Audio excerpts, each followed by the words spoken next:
डाँडे पिपलुमा चल्यो बतास मनै चोरी जाने माया कता छ डाँडे पिपलुमा चल्यो बतास मनै चोरी जाने माया कता छ ओइ मनै चोरी जाने। गायिका बन्न भन्दै प्युठानबाट काठमाडौँसम्म आइपुगेकी यी हुन् रीता बिसी। अहिले चाहिँ मैले पढाइ छोडेको नै छु, अब त्यस्तै समस्या पऱ्यो पढ्नलाई पनि। खुसी हुने म तिमीसँग हो छाती चिरिन्छ नरुन निरुमाया छाती चिरिन्छ आँसुको धाराले बाटो बिरिन्छ। घरमा 5 दिदी बहिनी मध्येकी जेठी हुन् रीता बिसी। बुवा आमा घरमा बिरामी छन्। 20 वर्षको उमेरमा घरको जिम्मेवारी निकै च्यापेको छ रीतालाई। अब सबै कुरा आफै हेर्नुपर्छ, घरको जेठी छोरी नै मै हो। अब जेउसो बहिनीहरूले अब बहिनीहरूलाई सबभन्दा ठुलो कुरो त पढाउनु नै छ। अब बाबा मम्मीलाई पनि अब घरको लागि केही सपोर्ट गर्नुपर्छ। तिम्रो फोटो बोल्दैन नबोलाउँदा सुन्छ जति धेरै सम्झियो उति मन रुन्छ। दुःख र अप्ठ्याराहरू जति भए पनि रीताको गायिका बन्ने सपना भने अझै मरेको छैन। मेरो लागि मात्र नभएर बहिनीहरूको लागि केही गर्छु। मैले पढ्न नसके पनि बहिनीहरूलाई चाहिँ पढाउँछु भनेर आफूले पढाइ छोडेँ, तर सोचे जस्तो चाहिँ भएन। मैले अब जस काम पनि केही गरिरहेको छैन हैन। नमस्कार दर्शकबिन, मेरो नाम गोविन्द पङ्गेनी हो। तपाईलाई मैले प्रस्तुत गरेका भिडियोहरू कस्तो लागिरहेको छ लाइक गर्न नबिर्सनुहोला है, कमेन्ट गरिदिनुहोला। त्यसैगरी नयाँ नयाँ भिडियो हेर्नको लागि च्यानललाई सब्स्क्राइब गरिदिनुहोला। यो भिडियो अन्तिमसम्म हेर्दै जानुहोला, निकै मन छुने बनेको छ।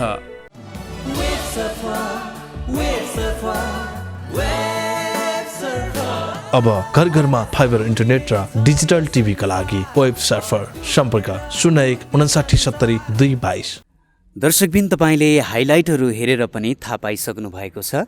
आज चाहिँ प्युठानकी एकजना प्रतिभालाई तपाईँहरूमाझ मैले प्रस्तुत गर्दैछु। अति नै राम्रो आवाजकी धनी हुनुहुन्छ। पछिल्लो समयमा थुप्रै नवकलाकारहरूलाई तपाईँहरूमाझ मैले प्रस्तुत गरिरहेको छु। आजको भिडियो कस्तो लाग्छ तपाईँलाई अन्तिमसम्म हेरेर लाइक कमेन्ट अनि सेयर गर्नको लागि अनुरोध गर्दछु। स्वागत छ तपाईँलाई। धन्यवाद। हाम्रो यो खर मिडियालाई पनि विशेष धन्यवाद दिन चाहन्छु, अनि हाम्रो क्यामेरामा बस्ने दिजुलाई अनि हाम्रो सम्पूर्ण दर्शकहरू देश विदेशबाट हेर्नुभएको सम्पूर्ण दर्शकहरूलाई विशेष धन्यवाद दिन चाहन्छु। अनि तपाईँको घर चाहिँ प्युठान भन्नुभयो? हजुर, मेरो घर प्युठान हो। प्युठानको कुन ठाउँमा जन्मिनु भएको? बिजुवार भन्ने ठाउँमा तपाईँको घर छ। को हुनुहुन्छ परिवारमा चाहिँ? घरमा हामी 5 दिदी बहिनी हो, बाबा मम्मी। 5 दिदी बहिनी? कति धेरैजना? हजुर, धेरै नै छ, 5 जना। अनि तपाईँ कुन चाहिँ नि? कान्छी? नै म फर्स्ट नै हो, जेठी नै हो। जेठी? ए, जेठी बाठी भनेपछि तपाईँ त बल्ल कति वर्ष हुनुभयो अहिले? 20 वर्ष। 20 वर्ष हुनुभयो। कान्छी बहिनी त भनेपछि सानै हुनुहुन्छ होला है? कान्छी बहिनी त 5 वर्षको छ। 5 वर्षकी? ए, अब तपाईँकै 5 वर्षकी हुने बेला भयो हो त नि। अनि दाजुभाइ हुनुहुन्न तपाईँको परिवारमा? नै दाजुभाइ चाहिँ हाम्रो छैन, हामी दिदी बहिनी मात्र हो। अनि बुवा मम्मी त हुनु होला नि त घरमा? बुवा मम्मी हुनुहुन्छ। हजुर, के गर्नुहुन्छ बुवा मम्मीले चाहिँ? बुवाले अहिले केही पनि गर्नुहुन्न, बाबा त बिरामी भएर घरमै बस्नु भएको छ। अब मम्मीले त झन् के नै गर्ने र अब बहिनीहरूलाई खाना खुवाउने, स्कुल पठाउने, त्यो नै हो। अनि तपाईँ चाहिँ के गर्न आउनु भएको काठमाडौँमा? कलाकार बन्नको लागि हो तपाईँ यहाँ आउनुभएको? हजुर, विशेष गरेर म एउटा सङ्गीत क्षेत्रमै लागु भनेर हो हैन। योभन्दा पहिलोचोटि पनि म यो लकडाउनभन्दा 1 महिना अगाडि आएको थिएँ कलाकार क्षेत्रमै लाग्छु भनेर। अनि त्यति बेला पनि यो लकडाउनले गर्दा चाहिँ त्यति अगाडि बढ्न चाहिँ असन्जिलो भयो, अनि घरमै फर्केँ। अनि यो पछिल्लो समयमा चाहिँ हाम्रो एकजना महेन्द्र शेरचन दादाले मलाई यो एउटा गीतको लागि सपोर्ट गर्नुभएको छ। अनि हाम्रो भूमिका दिदी अहिले उहाँसँगै छु, उहाँकै घरमा बसिरहेको छु। जुन पहिलोचोटि आउँदाखेरि काठमाडौँमा आउँदाखेरि मेरो बस्ने ठेगान थिएन, खानेको ठेगान थिएन होइन। अहिले उहाँको फ्यामिलीसँग बसिरहेको छु। अनि मलाई प्युठानसम्म गएर लिनको लागि चाहिँ हाम्रो डिबी दादा, उहाँहरूलाई विशेष धन्यवाद दिन चाहन्छु। अहिलेको समयमा आएर हाम्रो केशव सुनार मामाले पनि अब हजुरहरूसँग जेसु भेट गरिदिनु भएको छ, उहाँलाई पनि विशेष धन्यवाद दिन चाहन्छु। अनि यो खर मिडिया मैले पहिल्यैदेखि हेरिरहन्थेँ, लाग्थ्यो कहिलेकाहीँ मलाई पनि यो खर मिडियाबाट म पनि अब केही एक दुईवटा कुराहरू बोल्न पाएँ कस्तो हुन्थ्यो होला, एकचोटि देख्न पाएँ कस्तो हुन्थ्यो होला, यस्तो राम्रो छ जस्तो लाग्थ्यो। जस आज भेट भयो, एउटा समयले भेट गरायो, एकदमै खुसी लाग्यो हजुरहरूसँग भेट भएर। भनेपछि तपाईँ लकडाउनको समयमा कोरोना जुन बेला महामारी चलिरहेको थियो त्यति बेला नै तपाईँ गीत गाउन भनेर, कलाकार बन्न भनेर प्युठानबाट काठमाडौँ आउनुभएको थियो। कति दिन बस्नुभयो काठमाडौँ त्यति बेला? त्यति बेला म 1 महिना बसेँ। 1 महिना बस्नुभयो। 1 महिनामा केही कामहरू भएन तपाईँको? त्यस्तो केही पनि काम भएन, यत्तिकै अब कोही पनि आफ्नो भन्ने कोही पनि थिएन, कोहीसँग मिलेर बसौँ भने पनि है। अनि अब लकडाउनको समयमा काम मिल्ने त चान्स नै भएन, बाहिर हिँड्नै गाह्रो थियो। अनि जनतन जेउस अलि एउटा रुम लिएँ, अनि त्यही रुममा मात्र 1 महिना सीमित बसेँ। अनि यत्तिकै घर फर्किन लागेको समयमा अनि बस पार्कमा चाहिँ एउटा अल्पत्र अवस्था जस्तै भएको थियो। मेरो गाडीको ठेगान पनि थिएन, कति बेला गाडी आएको छ, कहाँ कसरी जाने भन्ने मलाई केही थाहै थिएन, यत्तिकै हिँडिरहेको थिएँ। त्यति बेला एउटा भगवानको रूपमा चाहिँ भोजराज दादाहरूसँग भेट भयो। उहाँहरूलाई पनि विशेष धन्यवाद दिन चाहन्छु यहाँबाट। उहाँहरूले चाहिँ मलाई घरसम्म पुग्नको लागि सपोर्ट गर्नुभएको थियो। हजुर, त्यही त अब कलाकार बन्न भनेर आउँदाखेरि पहिलोचोटि नै दाँतमा ढुङ्गा लाए जस्तै भएछ तपाईँलाई हैन? जस्तै भन्दा नि लागेकै थियो। ल यति बेला चाहिँ तपाईँको आवाजमा एउटा राम्रो गीत सुनाउ न। कुन गीत सुनाउनुहुन्छ? डाँडे पिपलुमा। डाँडे पिपलुमा हुन्छ, ल यति बेला सुनाउनु है त। हस् हुन्छ। धेरै बेर्नी होइन भात गरेको, तर मलाई साह्रै मन परेको चल्यो बतास। होइन भात गरेको, तर मलाई साह्रै मन परेको चल्यो बतास। डाँडे पिपलुमा चल्यो बतास, मनै चोरी जाने माया कता छ। डाँडे पिपलुमा चल्यो बतास, मनै चोरी जाने माया कता छ। ओइ मनै चोरी जाने माया कता छ। मनै चोरी जाने माया कता छ? कता छ माया? होइन, गीतमै मात्र। अनि तपाईँलाई लाइभ दोहोरी फर्काउन आउँछ कि आउँदैन? लाइभ दोहोरी गाउन चुनौती नै हुन्छ धेरैजनालाई होइन, शब्दहरू ट्याक्क मिलाउनको लागि। तपाईँलाई कतिको सहज हुन्छ गाउनको लागि लाइभ दोहोरी? लाइभ दोहोरी पनि गाउँछु गाउनलाई होइन, अहिलेसम्म त्यस्तो कम्पिटिसनमा चाहिँ गएको छैन, तर गाउन चाहिँ गाउँछु। एकदमै रहर पनि लाग्छ लाइभ दोहोरीहरूमा जानलाई, गाउनलाई। विशेष गरेर इन्द्रेणीमा जान चाहिँ एकदमै ठुलो सपना नै हो। लाइभ दोहोरी गाउन चाहिँ एकदम मनपर्छ, गाउँछु भन्ने चाहिँ छ, तर अहिलेसम्म गाउनु चाहिँ भएको छैन। त्यस्तो मौका चाहिँ मिलेको छैन। हजुर। अनि तपाईँले पढ्दै हुनुहुन्छ कि पढाइ छोड्नुभयो कि के छ त? अहिले चाहिँ मैले पढाइ छोडेको नै छु। अब त्यस्तै समस्या पऱ्यो पढ्नलाई पनि, अहिले पढाइ नै छोडेको छु। कति पढ्नुभयो अनि के कारणले छोड्नुभयो? +2 पढेँ, अनि ब्याचलर जोइन गर्ने बेला त्यस्तै घरमा आर्थिक अवस्था कमजोर, बाबा बिरामी भइसकेपछि आय स्रोत भएन नि त। बाबा पहिला इन्डिया हुनुहुन्थ्यो, बाबाको बिरामी भएर घरमा आइसकेपछि आय स्रोत कम भयो। अनि मम्मीलाई एक्लै अब खाना लगाउन नै मम्मीलाई गाह्रो भएको छ। हामी 5 दिदी बहिनी मात्र हो होइन। अब मभन्दा माथिको दिदी दाइ कोही पनि हुनुहुन्न नि त सपोर्टको लागि, म नै हो। मैले नै केही गरिरहेको छैन, अनि मम्मीलाई गाह्रो भयो। अनि मैले चाहिँ यस्तो यताउता केही काम गर्छु कि काम गरेर सपोर्ट गर्छु भनेको, अब त्यस्तो काम पनि केही पाइएन। अनि म मात्र नभएर मेरो एकजना बहिनीले पनि पढ्न छोडेको छ, माइल चाहिँ बहिनीले। बहिनीहरूले पनि पढ्न छोड्नुभयो? एकजना बहिनीले छोडेको छ, सानाहरूले त पढ्छन्, सरकारी स्कुलमा पढ्छन्। एकजना बहिनी चाहिँ अब 11-12मा त फिस लाग्छ नि त, सबै किन्नुपर्छ। अनि त्यो कारणले गर्दा नसकेर चाहिँ उसले छोडेको छ। आर्थिक अवस्थाले गर्दाखेरि पढाइ छोड्नु पर्यो। हजुर। पढ्न रहर त होला नि तपाईँलाई, पढ्न मन छ कि छैन? रहर त हुन्छ, एकदमै थियो पनि होइन। पढेर यस्तो गर्छु भने हरेकलाई हुन्छ, मलाई मात्र नभएर मेरो बहिनीले पनि एकदमै भन्थ्यो होइन, यस्तो पढ्न पाएर यस्तो गर्न पाए हुन्थ्यो, मलाई यस्तो बन्ने इच्छा छ होइन। हुन्छ दिदीबहिनी बसेको बेला कुरा हुन्छ नि त्यस्तो यस्तो भन्छन्। अब मैले चाहिँ मेरो लागि मात्र नभएर बहिनीहरूको लागि केही गर्छु, मैले पढ्न नसके पनि बहिनीहरूलाई चाहिँ पढाउँछु भनेर आफूले पढाइ छोडेँ। तर सोचे जस्तो चाहिँ भएन, मैले अब जस काम पनि केही गरिरहेको छैन होइन। हुन्छ ल, यति बेला तपाईँको आवाजमा फेरि अर्को गीत सुनौँ। कुन गीत सुनाउनुहुन्छ?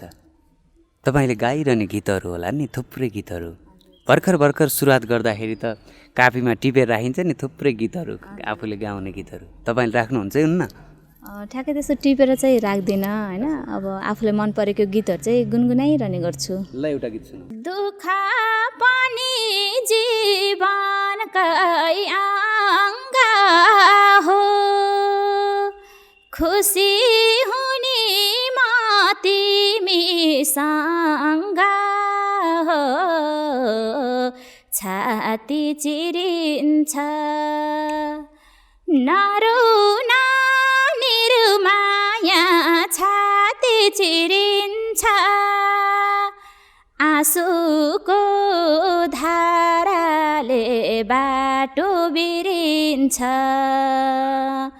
दुःख पनि जीवनकै अङ्ग हो, खुसी हुने म तिमीसँग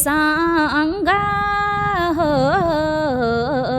छाती चिरिन्छ नरुन निरुमाया, छाती चिरिन्छ आँसुको धाराले बाटो बिरिन्छ,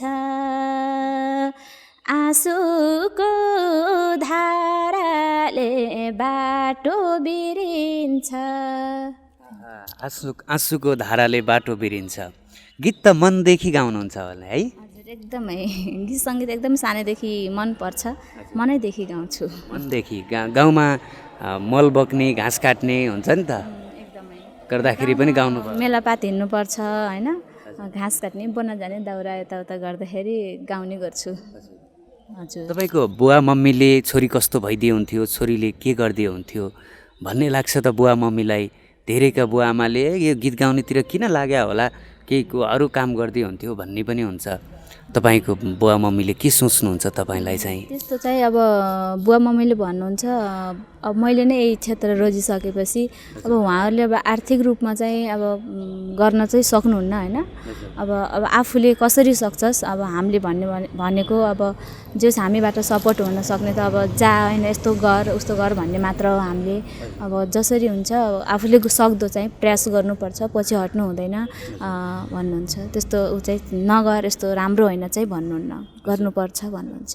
तपाईँ कतिको ढुक्क हुनुहुन्छ, कतिको कन्फिडेन्स हुनुहुन्छ? गीत सङ्गीतमा धेरैजना मान्छेहरू लाग्छन् तर कमै मात्रै मान्छेहरू सफल बन्छन्। तपाईँलाई चाहिँ आफू चाहिँ कतिको आत्मविश्वास छ त म यही क्षेत्रमा लागेर मेरो परिवार चलाउन सक्छु, मेरो जीवनलाई अगाडि बढाउन सक्छु जस्तो कतिको लाग्छ त तपाईँलाई? त्यो सब मैले यही क्षेत्रबाट एकदमै राम्रो गर्छु भन्न पनि सक्दिनँ, किनभने एउटा प्रयास होइन, प्रयास गरिरहेको छु। प्रयास गर्ने मान्छे चाहिँ जस असफल चाहिँ भइँदैन कि लास्टसम्म चाहिँ भन्ने आशा चाहिँ छ। प्रयास गरेपछि सफल भइन्छ भन्ने तपाईँलाई लाग्छ? जस निरन्तर प्रयास चाहिँ गर्नु। दुःख त अब एकदमै हुन्छ होइन, अब दुःख कष्ट त भोग्नु नै पर्छ। जस प्रयास चाहिँ गर्दैछु। हजुर। ल, हार नखाइकन राम्रोसँग तयारी गरेर अगाडि बढ्नु होला। अनि यति बेला फेरि अर्को गीत सुनाऊँ। कुन गीत सुनाउनुहुन्छ? हुन्छ। तपाईँलाई विशेष गरी कस्ता खालका गीतहरू गाउन मनपर्छ? गीत त अब रमाइला पनि हुन्छन्, दुःख लाग्दा पनि हुन्छन्। तपाईँले गाइरहने चाहिँ कस्ता खाले गीतहरू? प्राय सोलो टाइपको अनि दुःख लाग्दा त्यस्तो गीतहरू बढी गाउँछु। गाउन त अब रमाइलो गीतहरू पनि गाउँछु, बढी मलाई मनपर्ने भनेको सायद आफ्नो जीवनमा त्यस्तै भएर हो कि यस्तै सोलो अनि यसो रुन्ची गीतहरू चाहिँ धेरै गाउने गर्छु।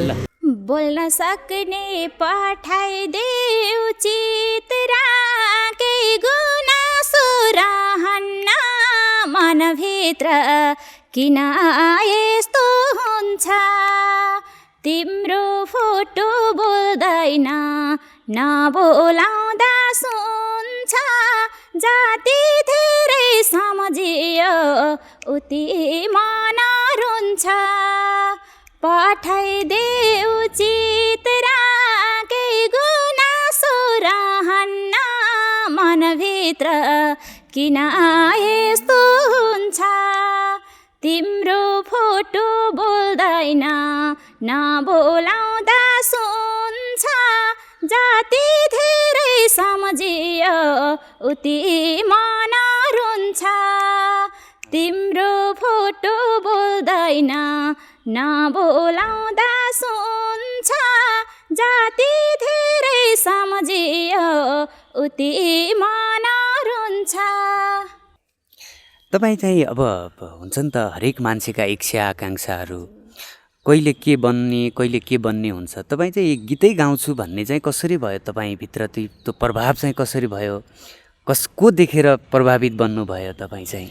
मैले देखेर भन्नुभन्दा पनि म आफैदेखि अब सानैदेखि गीतहरू सुन्ने गाउने गरिरहेको थिएँ अनि चाहिँ यस्तो गायिका बन्न पाए हुन्थ्यो भन्ने चाहिँ आफैदेखि नै देखेर भन्दा पनि आफ्नो मनैदेखि चाहिँ चाहेको। हजुर हुन्छ नि त कोही कलाकार त होला नि तपाईँलाई मनपर्ने कलाकारहरू त प्रायः सबै मनपर्छ होइन कलाकारहरू त बेस्ट हुन्छ नि यसको चाहिँ मनपर्छ यो मलाई एकदमै मनपर्ने चाहिँ यो हो भन्ने चाहिँ हुन्छ। तपाईँको कोही छन् कि छैनन् त्यस्तो? हुनुहुन्छ अब विष्णु माझी दिदीहरू धेरै मनपर्छ अब खेम दादा अनि राजु परियार दादाहरू एकदमै धेरै नै मनपर्छ उहाँहरू। हजुर ल तपाईँले राम्रो प्रगति गर्नुहोला। पानी पनि पर्न लागिसक्यो हिजो पनि तपाईँको अन्तर्वार्ता लिँदा खै के हुन्छ कुन्नी हिजो पनि उज्यालैमा लिएको थियो राति भइहाल्यो हिजो क्यान्सल भयो आज फेरि दोस्रो चोटि अन्तर्वार्ता गर्दैछौँ। धेरै मेहनत गरेर तपाईँको इन्टरभ्यू लिँदैछु मैले दर्शकहरूले लाइक गरिदिनु होला यही विषयमा पनि। अनि अब चाहिँ तपाईँको गीत पनि रेकर्ड हुँदैछ क्यारे होइन? हजुर मेरो अडियो फाइनल चाहिँ भइसक्यो भोलि चाहिँ हाम्रो गीतको सुटिङ हुँदैछ जस दर्शकहरूले माया गरिदिनुहुन्छ एकदमै आशा छ। पहिलोचोटि तपाईँको गीत रेकर्ड होइन त यसपालि? हजुर यो चाहिँ पहिलोचोटि भन्नुपर्छ। हजुर कस्तो हुँदो रहेछ स्टुडियोमा गाउँदाखेरि रेकर्ड गर्दाखेरि चाहिँ? जुन हामीले पहिला बाहिर खुल्ला गाउँछौँ नि त्यस्तो चाहिँ हुँदैन स्टुडियोमा अलिक फरक तरिकाले के हुँदो रहेछ ठ्याक्कै यस्तो हुँदो रहेछ भन्नु त ल त्यसमा चाहिँ फरक पाउनु भयो तपाईँले? हामीले यता गाउँदाखेरि ठ्याक्कै आफ्नो तरिकाले गाउँछौँ नि त अब त्यहाँ त कानमा ट्र्याक बजिरहेको हुन्छ त्यही अनुसार चाहिँ गीतमा बग्नु पर्दो रहेछ त्यही नै हो। गीत गाउँदाखेरि कति समयमा गाएर सकिन्छ होला जस्तो लाग्थ्यो तपाईँलाई पहिला? पहिला अब थाहै नहुँदाखेरि त त्यो गीत अब आफूले जति सुनिन्छ त्यही अब 15-20 मिनटमै सकिन्छ होला जस्तो लाग्थ्यो तर होइन रहेछ। कति टाइम लाग्यो तपाईँलाई गाउन चाहिँ? मलाई गाउन चाहिँ 2 घन्टा त्यस्तै 1-1.5 घन्टा 2 घन्टा जति पनि सक्यो मेरो। 2 घन्टामा गाएर सक्नुभयो। गीत कस्तो भएको छ? राम्रो भएको छ कि भएको छैन? तपाईँले सोचे जस्तो बन्यो कि बनेन त गीत? ठ्याक्कै अब मैले राम्रो छ भन्नुभन्दा होइन अब दर्शकहरूले जज गर्नुहुनेछ होइन मैले चाहिँ एउटा राम्रो गराउने प्रयास चाहिँ गरिरहेको छु। तपाईँलाई कस्तो लाग्छ? आफूलाई पनि त मन पर्नु पर्यो नि पहिलो त आफूलाई मन पर्नुपर्छ त्यसपछि अरूलाई मन पर्ने हो। तपाईँलाई नै मन परेन भने अरूलाई कसरी मन पर्छ? मलाई त्यो मन नपरेको होइन अब आफूलाई त राम्रो नै लाग्छ मलाई राम्रो लागेछ जेस अब कस्तो छ भनेर प्रतिक्रिया दिने त अब दर्शकहरूले हो नि त मलाई त अब दर्शकहरूको प्रतिक्रियाको प्रतीक्षामा हुनुहुन्छ तपाईँ? हजुर एकदमै। भनेपछि अब गायिका बनिसक्नु भयो क्या तपाईँ? होइन गायिका एउटा गाउन त अब गाइसकेपछि गायिका गीत गाउनेलाई गायिका भनिन्छ होइन अब जे अब दर्शकहरूले कतिको माया गर्नुहुन्छ आशा छ दर्शकहरूले पनि माया गरिदिनु हुनेछ। ल यति बेला कुन गीत सुनाउनुहुन्छ? फेरि अर्को गीत सुनाउनुहोस्। कति खुसी बिलाए धुवामा कति डुबे आँसुको कुवामा तिमी झैँ हाँसेर मनी हिँड्न सक्थे होला रुने तरहार होइन आँसु बिक्ने सहर छैन नत्र त मैले नि खुसी किन्न सक्थे होला बिलाए धुवामा कति डुबे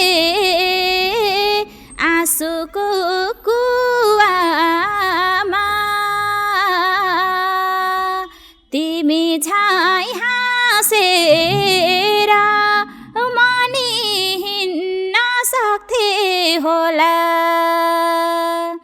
रुने ताराहरू होइन आँसु बिग्ने सहार छैन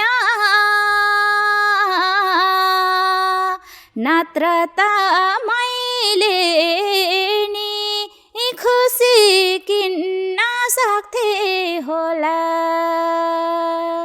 नत्र त मैले नि खुसी किन्न सक्थे होला। राम्रो गाउनुभयो ल, तपाईँलाई धेरै धेरै शुभकामना छ। अब तपाईँले गाएको गीत चाहिँ कहिले आउँछ त बजारमा? भोलि हाम्रो सुटिङ हुँदैछ, सायद 4-5 दिनमा आउँछ होला। 4-5 दिनमा अब बजारमा आउँछ। हजुर। तपाईँ यता काठमाडौँमा चाहिँ बस्ने गरी यतै केही गर्ने गरी आउनु भएको हो कि फर्किने गरी आउनु भएको त? विशेष गरेर त मैले अब यतै केही काम गर्ने यतै बस्ने तरिकाले आएको हो होइन। अब गाउँमा गएर मात्र पनि के गर्नु, अब गाउँमा कुनै काम पाउने होइन।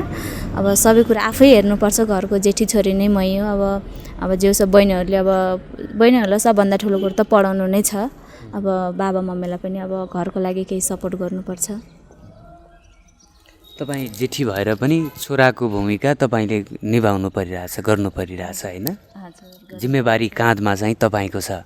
सबै जिम्मेवारी मेरो नै छ। अहिले बाबा एकदमै बिरामी हुनुहुन्छ होइन। अब बाबा बिरामी अवस्थामा केही गर्न सक्नुहुन्न। अहिले हल्का जेउस हिँड्न चाहिँ सक्नुभएको रहेछ। म यता काठमाडौँ आइसकेपछि पनि एकदमै ठुलो बिरामी पर्नु भएछ अनि एउटा उपचारसम्म गर्न नसक्ने अवस्था रहेछ। मलाई त्यति मम्मीले भन्नु पनि भएको थिएन टेन्सन पर्छ भनेर, मलाई नि मामाले भन्नुभएको। अनि जो चाहिँ अब आफ्नो छर छिमेक अब आफन्तहरूले चाहिँ औषधि समेत गरिदिनु भएछ बुटोलसम्म लिएर। अहिले चाहिँ हल्का हिँड्न चाहिँ सक्नुहुन्छ। अब बाबाले केही गर्न सक्नुहुन्न, मम्मीले मात्र हो। मम्मीलाई त एक्लै गाह्रो हुन्छ। अब के नै गरिन्छ र अब गाउँमा अब त्यस्तो केही काम पनि हुँदैन। अब घर चलाउन गाह्रो पर्छ नि त मम्मीलाई मात्र। अनि त्यो भएर चाहिँ मैले केही गर्छु भन्ने सोच चाहिँ मैले लिएको छु। बाबा खास के कारणले बिरामी हुनुभयो? के भएको हो बाबालाई? प्रेसर बढी थियो, प्रेसर हाई थियो अनि प्यारालाइसिस भन्छ नि, प्रेसरले हानिसकेपछि उहाँलाई प्यारालाइसिसको शङ्का भएर अनि एक हर्लु लो भएछ है, नचल्ने अवस्था भएछ। अनि त्यसपछि अब जुन हाम्रो नजिकको हस्पिटलमा चाहिँ हुँदैन यहाँ भनिसकेपछि अब हाम्रो त टाढा लिनुपर्छ नि त, बुटोल भैरवा अब काठमाडौँ त्यहाँ लिनसम्म त अब गाह्रो हुन्छ, पैसा बढी खर्च लाग्छ।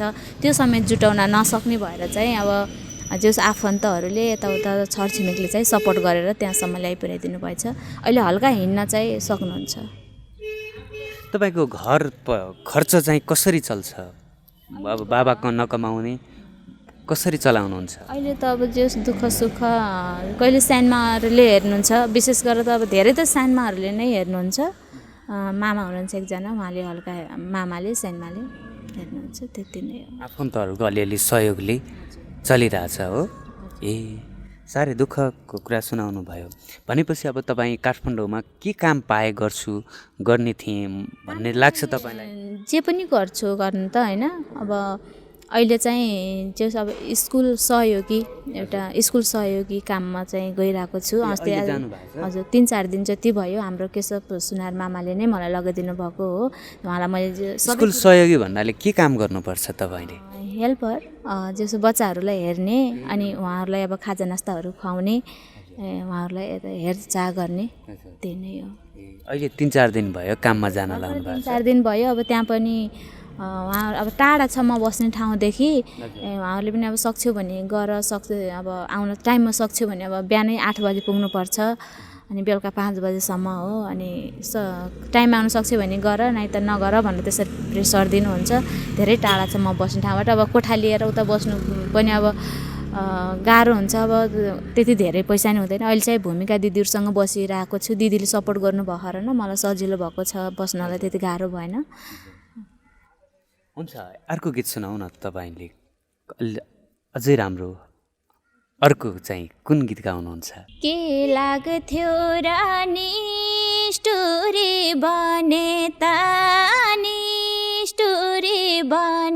त एउटा मात्रै गुण सम्झ्यौ भने त माया देखाइ हो। तिमलाई धोका दिनु देखाइ हो निष्ठुरी बने त निष्ठुरी बने त एउटा मात्रै गुण सम्झ्यौ भने त माया देखाइ हो तिमलाई धोका दिनु र म मर्नु एकाइ एकाइ हो तिमलाई धोका दिनु र म मर्नु एकाइ एकाइ हो